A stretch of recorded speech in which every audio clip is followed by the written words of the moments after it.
Hai warganet, kembali lagi bersama channel Anak 90-an. Di episode kali ini kita akan membahas kebiasaan-kebiasaan waktu di kelas. Pasti kalian pernah mengalaminya. Yuk, mari fokus.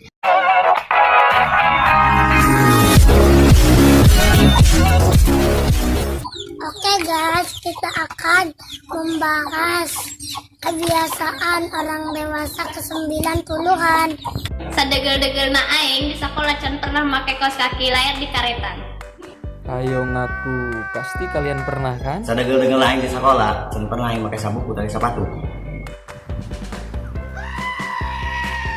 Sadegel-degel na aing di sekolah can pernah ada har bakso di sanguan.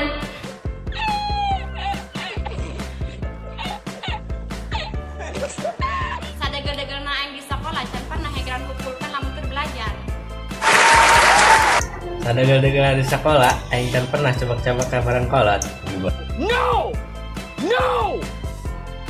Sadegel-degel lain di sekolah, canyorang akan dok dibelah dua. Mengapa sih nggak boleh? Sombong amat. Jangan lupa like dan subscribe.